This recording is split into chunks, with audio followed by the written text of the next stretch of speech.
तुकोबऱ्यांचे अनेक विशेष आहेत. ज्या तुकोबऱ्यांच्या जीवनाचं दर्शन करायचंय ते तुकोबऱ्यांचे काय विशेष आहे नाही का? एक लक्षात घ्या, मनुष्य समाजामध्ये मोठा मानला जातो, प्रसिद्ध होतो, कीर्ती संपन्न होतो. प्रत्येकाच्या अंतःकरणामध्ये त्याच्याकरता एक जागा अशा प्रकारची तो निर्माण करतो, तो कुठल्या ना कुठल्या विशेषामुळं. विशेष असल्याशिवाय प्रसिद्धी नाही होत. सामान्याची कीर्ती कधीही वाढत नसते. कीर्ती वाढण्याकरता कुठला ना कुठला विशेष त्या व्यक्तीच्या ठिकाणी असावा लागतो. विशेषाचे अनेक प्रकार आहेत. खेळाचा विशेष असेल, कलेचा विशेष असेल, ज्ञानाचा विशेष असेल, तपाचा विशेष असेल, अनुभवाचा विशेष असेल, सत्तेचा विशेष असेल, धनाचा विशेष असेल, कार्याचा विशेष असेल, कुठला तरी विशेष असल्याशिवाय मनुष्य कीर्ती संपन्न नाही होत. तुकोबऱ्यांच्या कीर्तीचा विचार केला तर तुकोबऱ्यांची कीर्ती या लोकामध्ये आहे याच्यात आश्चर्य नाही. तुकोबऱ्यांची कीर्ती परलोकातही गाजते. तुका म्हणे गाजे वैकुंठी सोहळा, तुका म्हणे गाजे वैकुंठी सोहळा, याही भूमंडळा माझी कीर्ती. उभय लोकी कीर्ती जेणे, तर उभय लोकात तुकोबऱ्या कीर्ती संपन्न आहेत. आणि तुकोबऱ्यांची कीर्ती अशा माध्यमाने व्यक्त केलेली आहे की जी माध्यम चंद्र सूर्य असेपर्यंत सतत ताजी राहतात, शिळी नाही बनत.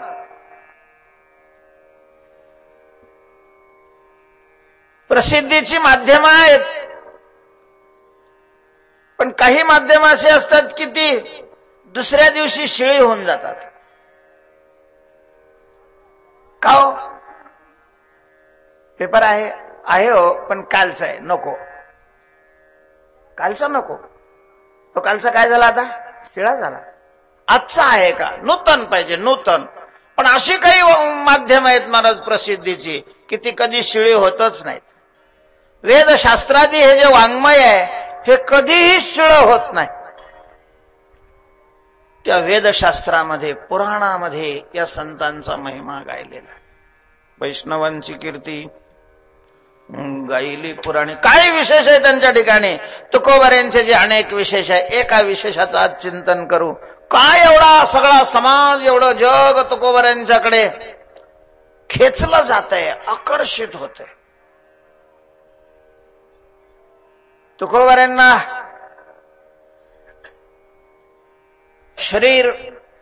शरीरासह इथून जाऊन 400 वर्षाचा काळ जवळपास उलटलेला आहे. तरीही तुकोबऱ्यांची कीर्ती अजरामर आहे, उत्तरोत्तर वृद्धिंगत आहे, वाढती अशा प्रकारची. तुम्हाला जर विचारलं की 40 वर्षापूर्वी पैठण नगरचा नगराध्यक्ष कोण होता, नाही सांगता येणार.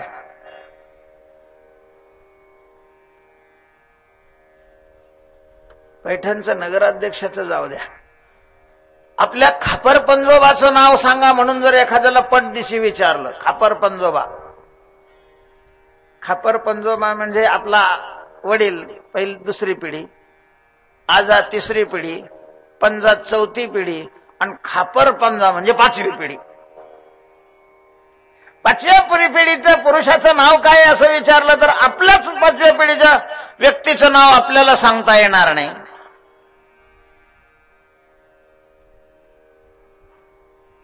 पण त्यांच्या 20 पिढ्या होऊन गेल्या. त्या तुकोबऱ्यांची कीर्ती अजरामर आहे, आजही वाढते. आम्ही सांगू शकतो तुकोबऱ्यांच्या वडिलाचं नाव काय आहे, आईचं नाव काय आहे, तुकोबऱ्यांचा जन्म कधी झाला, कुठं झाला, किती वर्ष तुकोबराय जगले, त्या वर्षामध्ये काय काय केलं तुकोबरायने, हे सगळं सांगता येतं. कारण काय, कशामुळे ते एवढे प्रसिद्ध आहेत, काय विशेष आहे त्यांच्या ठिकाणी? महाराज त्यांचा विशेष आहे त्यांचा विशेष आहे, त्यांनी दुःखावर जीवनामध्ये विजय मिळवला.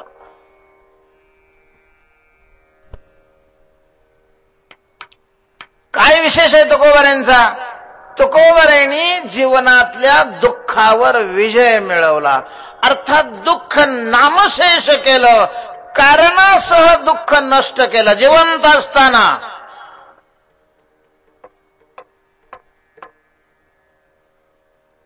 दुःखातून दुःखाचा नाश करण्याची सुरुवात झाली आणि दुःखाचा नाश करून सुखमय जीवन ज्यांनी बनवलं ते तुकोबार आहेत. काय विशेष आहे तुकोबारांचा? हा विशेष आहे. बरंच तुम्हाला जगात फार कमी ठिकाणी हा विशेष दिसेल.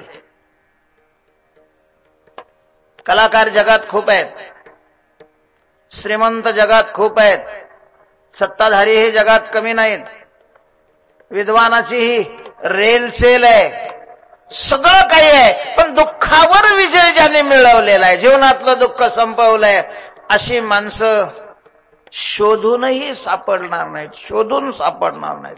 तुकोबारांच्याकडे सत्तेचा विशेष नव्हता, तुकोबारांच्याकडे धनाचा विशेष नव्हता, तुकोबारांच्याकडे कलेचा विशेष नव्हता. ज्या ज्या विशेषामुळे आज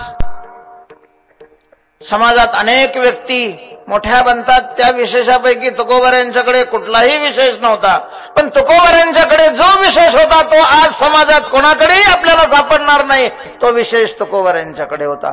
अर्थात तुकोबारांनी जीवन सफल बनवलेलं होतं. दुःखावर विजय मिळवण्याकरता हे जीवन आहे. या जीवनामध्ये तो सफल आहे की ज्याने दुःखाचा कारणासह विनाश केलेला आहे. दुःखाचा नाश करण्याकरता सगळेच कटिबद्ध असतात महाराज. जगाच्या आरंभापासून आजपर्यंत मानव देहात आलेली प्रत्येक व्यक्ती ही दुःखावर विजय मिळवण्याकरता प्रयत्नशील आहे. सगळेच प्रयत्न करतात, प्रयत्न सगळे करतात, सफल सगळे होतात असं मात्र नाही. केवढ्या क्रांत्या झाल्या आतापर्यंत, केवढे विकास झाले, केवढ्या प्रगत्या झाल्या, केवढे बदल झाले.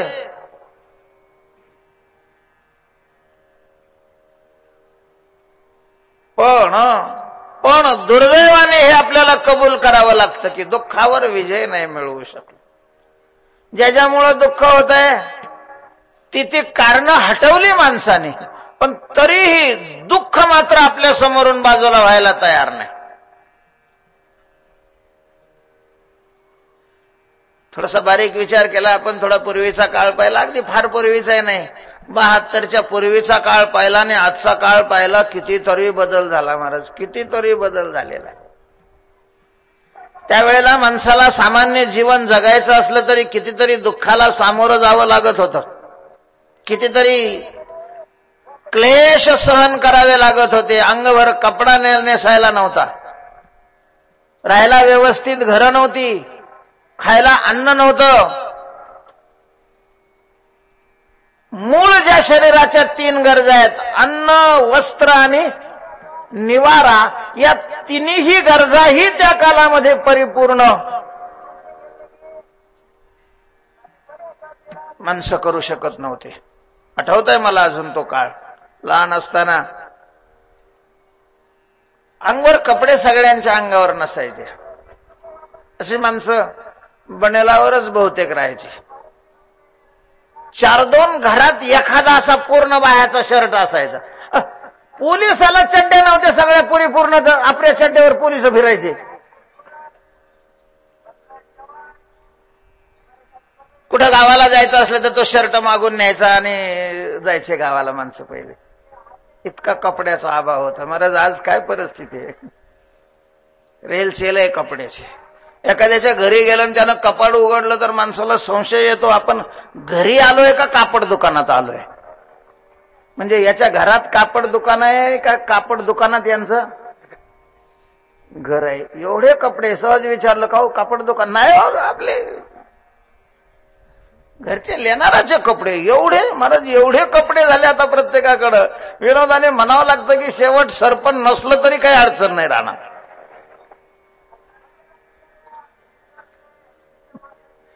केवढी मोठी अशा प्रकारची ही सुवार्ता आहे. कपड्याच्याच बाबतीत असं नाही, राहण्याच्या बाबतीत सुद्धा माणसं पूर्वी काय छपरात राहायची, पत्र्याच्या घरात राहायची. झालंच तर ते धाबडे असायचे, आडवे तिडवे लाकडं टाकलेले, त्याच्यावर मातीचा पेंट टाकलेला, अशा घरामध्ये राहायचे. महाराज काय घरं बांधलेले आहेत आता. हो, त्या घरात गेल्यानंतर माणसाला संशय येतो की आपण स्वर्गात आहे का मृत्यू लोकात आहे. आम्ही ते परवा तुकोबाऱ्यांचं चरित्र होतं चरवलेलं, त्या बाबाने त्या बंगल्यामध्ये लिहिलं. काय बंगला होता महाराज. मग आम्ही 2 तास तुकाराम महाराजचं चरित्र सांगितलं, त्यांनी तो विषयच काढला नाही, त्यांनी त्याच्या बंगल्याचाच विषय काढला. त्यांनी सांगितलं महाराज हे फर्निचर आहे, हे मी चीनहून आणलेलं आहे. पण दिसायला सुंदरच होतं महाराज. त्याच्या त्या सगळ्या खालच्या फरशीवरून अशी लाईट पळत होती.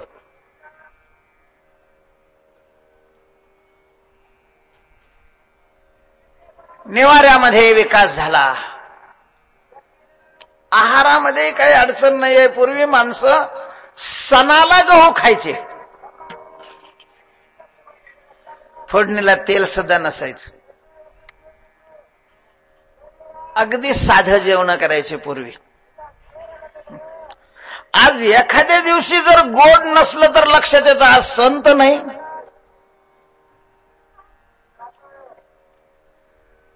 म्हणजे आहार, अन्न, वस्त्र, निवारा मुबलक प्रमाणात वाढलाय. पण हेही खरं आहे की ज्या काळाला खायला लोकांना पोटभर नव्हतं, ल्यायला अंगभर कपडा नव्हता, राहायला घरं नव्हती, त्या काळामध्ये असे मुलाला घेऊन आत्महत्या केलेल्या कधी ऐकायला येत नव्हत्या. महाराज आता आत्महत्येचंही भीषण प्रमाण झालंय. मधला काल असा होता की ज्याचे ते मरायचे. आता अलीकडे तर पेपरमध्ये असं वाचायला यायला लागलंय की आपल्या 2 मुलासह 3 मुलासह सगळ्या कुटुंबासह आत्महत्या केल्या जातात. जेवढं पेपरमध्ये होतंय तेवढंच घडतंय असं नाही, जेवढं घडतंय त्याच्यातला काही अंश आपल्यापर्यंत पोहोचतोय. एवढी भीषण भयान अशा प्रकारची स्थिती समाजाच्या अंतःकरणामध्ये दुःखाच्या वृद्धीची आहे, वृद्धीची. विज्ञानाने खूप जग जवळ केलेलं आहे.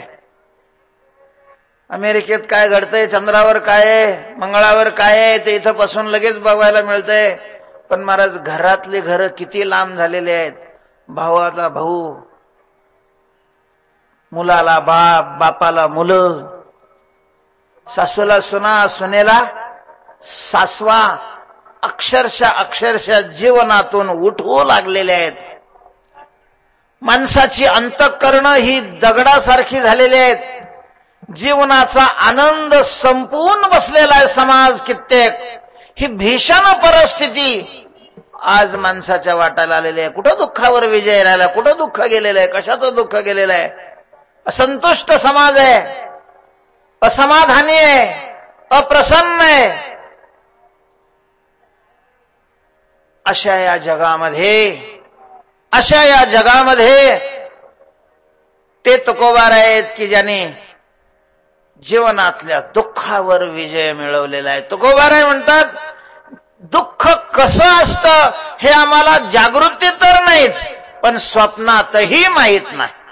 दुःख ते कैसे नये स्वप्नासी, दुःख ते कैसे नये स्वप्नासी, मुक्ती झाल्या कामारी दासी, मुक्ती झाल्या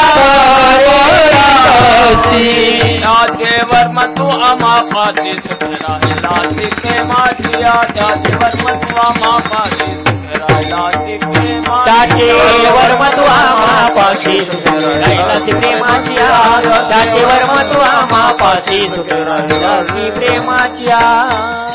दुःख ते कैसे नये स्वप्नाशी. झोपेमध्ये कोणालाच दुःख नसतं महाराज. दुःख असतं ते स्वप्नामध्ये आणि जागृतीमध्ये. जागृतीतलं दुःख आपण दूर करण्याचा प्रयत्न करतो, स्वप्नातलं दुःख दूर करण्याचं आपल्या काहीच हातात नसतं. तुकोबारायांनी ती स्थिती मिळवली, ती अवस्था संपादन केली की ज्या अवस्थेमध्ये स्वप्नात दुःख नाही, व स्वप्नात दुःख नाही. स्वप्ने ही दुःख कोणी न देखे डोळा, नामाच्या गजरे भय सुटले कळी काळा. हा विशेष आहे, सामान्य विशेष नाही महाराज. जगामध्ये खूप श्रीमंत माणसं आहेत, खूप श्रीमंत माणसं आहेत. दररोज करोडो रुपयाची ज्यांची आय आहे अशी ही माणसं आहेत. पण दुःख ते कैसे नये स्वप्नाशी नाही म्हणू शकत. अखंड सत्तेच्या सिंहासनावर आरूढ माणसं असणारी ही माणसं आहेत. दुःख ते कैसे नये स्वप्नाशी नाही म्हणू शकत. आपल्या कलेनं जगाचे डोळे दिपवणारी माणसं नाहीत असं नाहीये, या जगामध्ये खूप आहेत. दुःख ते कैसे नये स्वप्नाशी नाही म्हणू शकत. विद्वानही माणसं कमी नाही आहेत, पण दुःखावर विजय मिळवलेला आहे. आपल्या कलेनं तासन तास तिष्ठत ठेवणारी ही माणसं नाहीत. एका महात्म्याच्या मुखातून ऐकलेली कथा आहे. अमेरिकेमध्ये एका दवाखान्यामध्ये डॉक्टर समोर एक पेशंट आलेला आहे. अर्थात तो दवाखाना स्पेशल आहे, मानसतज्ञ डॉक्टरांचा तो दवाखाना आहे. अजून भारतामध्ये ते दवाखाने सुदैवाने कमी आहेत. शरीराचे दवाखाने वाढलेले आहेत, पण मनाचे दवाखाने, कारण एवढी वेळी नाही झालेली माणसं भारतातली असून.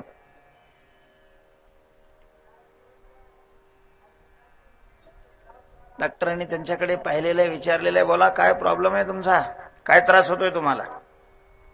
महाराज नुसत्या सल्ल्याचेच लाखो रुपये त्यांची फी असते. सल्ला देतात, काही तपासितही नाही, फक्त काय असतो सल्ला, पण मौल्यवान असतो.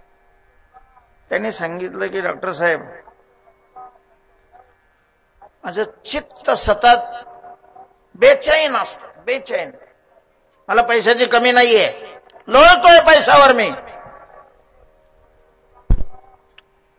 मान मान्यताही मला खूप आहे. शारीरिक आरोग्याचाही मला काही प्रश्न नाही अजून, पण काही कळतच नाही. अलीकडे बेचैन मन राहतं. खायला उठतं एकटं बसल्यानंतर. काय बंगले बांधलेले असतात महाराज विश्रांती करता, स्वतंत्र ज्याचे त्याला अटॅच रूम असतात. तिथलं ते फर्निचर आणि ते पाहिलं की माणसाचे डोळे दिपतात. आणि त्या फर्निचरवर हे पडलं, फर्निचरवर पडलं की याला झोप नाही लागत. लांबून ते फर्निचर पाहिल्यावर दुसऱ्याला झोपा लागतात. पण ज्यांनी ते तयार केलेलं असतं त्या फर्निचरवर पडलं की जसं तुकोबारायांनी म्हटलेलं आहे, खाटेवरी पडता व्यापे चिंता, तळमळ बेचैन होऊन जातो. झोपच लागत नाही महाराज. गोळ्या घ्याव्या लागतात, इंजेक्शन घ्यावी लागतात झोपेची. व्यसनाच्या आहारी जी माणसं गेलेली आहे त्याची जी वेगवेगळी कारण आहे, त्याच्यातलं हेही एक कारण आहे की चित्त एवढं बेचैन असतं, झोप लागत नाही. त्याच्या बापाने मूर्खपणा केलेला असतो की याला कष्ट करायला काही गरज नाही. कष्ट केलं तर कष्टामुळे झोप तरी लागते. कष्ट न करता पैसे येतात त्याच्यामुळे शरीराला कष्ट नाही. भगवत चिंतन करण्या इतकं शुद्ध सात्विक अंतकरण नाही. भले 10-10 फुटासारखे मोठेचे मोठे दूरदर्शनचे संच बसवलेले असतात, त्याच्यातही मन रमत नाही. कधी मधी पाहणारला ते बरं वाटतं, रोजच त्याच्या डोळ्यासमोर आहे, त्याला तेही नाही पाहावं वाटत, त्याच्यातही रस येत नाही. आणि बेचैन होऊन जातो, नुसता बेचैन होऊन जातो महाराज.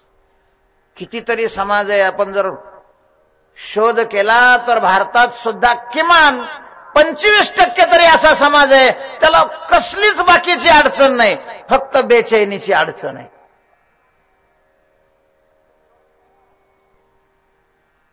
डॉक्टर साहेब काहीतरी मला उपाय सांगा, खूप बेचैन आहे मी. डॉक्टरांनी थोडं चिंतन केलं आणि त्यांनी सांगितलं, हे पहा, आज तुम्ही पहिल्यांदाच माझ्याकडे आलेले आहेत. तुमच्या बेचैनीचं कारण शोधण्याकरता मी तुम्हाला पहिला सल्ला देतो की आपल्या शहरामध्ये अमुक अमुक ठिकाणी प्रसिद्ध अशा प्रकारच्या वक्त्याचं व्याख्यान आहे. महाराज, परदेशामध्ये व्याख्यान ऐकण्याकरता तिकीट काढून जावं लागतं आणि मग तिकीट काढून ज्या वेळेला जातात माणसं त्यावेळेला ते न झोपता ऐकतात.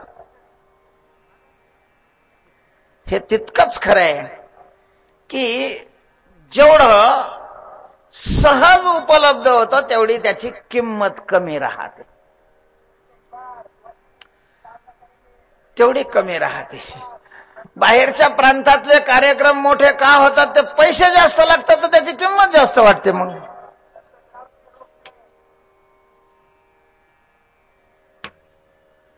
आता इथं पैठणच्या व्यापारी मंडळांनी एवढा मोठा खर्च केलाय तर इथं किती काही गर्दी आहे. आम्ही नुसता मंडप दिला असतं, हेच कार्यक्रम जर ठेवला असता तर 50 ते 60 लोक. इथं काही कार्यक्रम केले नाही आम्ही, असं काही नाही. म्हणून एकाने म्हटलेलं आहे की माणसाला स्वस्तात कुठलीच वस्तू मिळू नये महाराज. जर महाग वस्तू मिळाली तर तिची काय असते?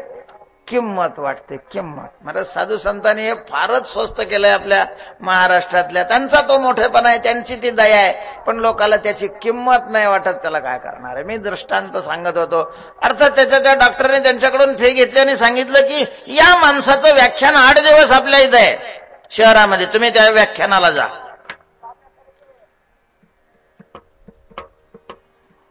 त्या वक्त्याचा असा महिमा आहे की 3 तास व्याख्यान असतं आणि 3 तासामध्ये श्रोत्यांना कशाची आठवण येऊ देत नाही तो. तुम्ही त्याच्या व्याख्यानाला जा आणि मग मला येऊन भेटा की त्या व्याख्यानात तुमच्या चित्तावर काय परिणाम झाला. त्या व्याख्यान कालामध्येही तुमचं चित्त बेचैन राहतं का व्याख्यानाच्या कालात बेचैन राहत नाही, हे मला येऊन सांगा. तो म्हणला, डॉक्टर साहेब मला माफ करा. काय झालं हो? मी नाही जाऊ शकत त्या व्याख्यानाला. म्हणजे काय अडचण काय आहे? बेचैनी आहे ना तुम्हाला?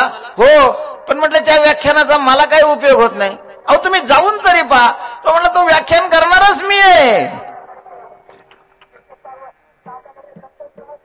व्याख्यान करणारा मी आहे. माझ्या व्याख्यानामध्ये लोक सगळे विसरतात, मी नाही माझ्या बेचैनीला विसरत. हे दुर्दैव आहे माझं. अशा या जगतामध्ये महाराज तुकोबारायणी दुःखावर विजय मिळवला. आश्चर्य वाटेल आपल्याला, आश्चर्य वाटेल. तुकोबाराय म्हणतात, मी मसन वाट्यात बसलो तरी बंगल्यात बसल्याचं सारखं चित्त संतुष्ट असतं. कदाचित तुकोबाराय बंगल्यात बसलेलेच नव्हते का काय, कोणास ठाऊक काय, म्हणून म्हणलेलं आहे. कारण बंगल्यात राहणाऱ्याची चित्त शांत असतात, असं जे राहत नाही त्यांना वाटत.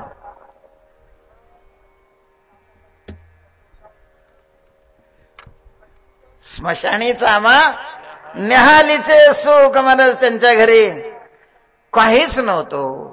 व्यावहारिक परिस्थिती तुकोबारायांची पाहिली तर काहीच नव्हतं आणि ती सुधारण्याकरता ते प्रयत्नही काही करत नव्हते. आणि चित्त एवढं निश्चळ होतं, एवढं निश्चळ होतं. येईल पुन्हा प्रसंगामध्ये. त्या मंबाजीभाऊनी तुकोबारायांना मारलं. ते मारत असताना सुद्धा तुकोबारायांचं चित्त बेचैन नाही झालं. शोर आहे महाराज तो शोर की ज्याने आपलं चित्त अधीन केलेलं आहे. सामान्य मुलाला सुद्धा ज्याच्यामुळं क्रोध निर्माण होईल असे प्रसंगही आपल्या जीवनात आल्यानंतर जर आपल्या चित्तामध्ये विकृती निर्माण होत असेल तर ज्याला जगात कुठलीच परिस्थिती दुःखी नाही बनवू शकत. मनुष्य परिस्थितीनं दुःखी नसतो, मनुष्य वृत्तीमुळे दुःखी असतो. तुकोबारायांनी आपल्या अनुभवानी जगाला हे दाखवून दिलेलं आहे आणि म्हणूनच आज जग तुकोबारायांच्याकडे भुवया वर करून पाहतात. काय भानगड आहे, काय भानगड आहे, काय विशेष आहे तुकोबारायांचा. दुःखावर त्याने विजय मिळवलेला आहे. अनेक विशेष आहेत. एका विशेषाचं थोडक्यात आपण चिंतन केलेलं आहे. अशा प्रकारचे जे तुकोबार आहेत, आपल्यासारखेच ते कुठल्या तरी एका कुलामध्ये जन्माला आले, आईवडिलांच्या पोटी जन्माला आले, बालपण गेलं तसं महात्म्यांचा जन्म कुठं झाला, कोणाच्या पोटी झाला याला महत्व नाही महाराज. मनुष्य कर्माने मोठा होत असतो, जन्माने नाही. जन्माचं मोठेपण हे कुचकामी असतं, कर्माचं मोठेपण हे महत्वाचं असतं. जन्माला फारच किंमत नाही असं नाही, पण ती फार महत्वाची आहे असं नाही. जेवायला बोलावलेलं आहे, दोन्ही बाजूला पंक्ती बसलेल्या आहेत. दुसऱ्या भावाचं एकाडल्या बाजूला जेवण आहे, दुसऱ्या भावाचं एकाडल्या बाजूला जेवण आहे. दोन्ही भावांनी सगळ्यांना निमंत्रित केलेलं आहे आणि मोठेपणाने सांगितलं काही अडचण नाही आहे, तुम्ही त्या बाजूला जेवायला बसले तरी चालेल किंवा या बाजूला जेवायला बसले तरी चालेल, काही आमची अडचण नाहीये. पाहणारे पहिल्यांदा काय पाहतात की चला जेवायचंय, कुठंतरी एकाच ठिकाणी जेवायचंय, दोन ठिकाणी तर जेवता येणारच नाही, मग कुठं बसायचं, तर बसायची व्यवस्था कोणीकडे व्यवस्थित आहे, अर्थात बसायला आसनं टाकलेली आहेत का, ताटं कसे आहेत, एका बाजूला सुंदरपैकी पाट टाकलेले, ताटाखाली चौरंग ठेवलेला, प्रत्येकाला तांब्या, त्याच्यावर ग्लास ठेवलेला, उदबत्त्या लावलेल्या, सुंदर अशा प्रकारची ताटं मांडलेली आहेत. आणि इकडं पाहिलेलं आहे तर पाट नव्हते, पण पट्टी टाकलेली आहे आणि पुढं केळीची पानं टाकलेली आहेत.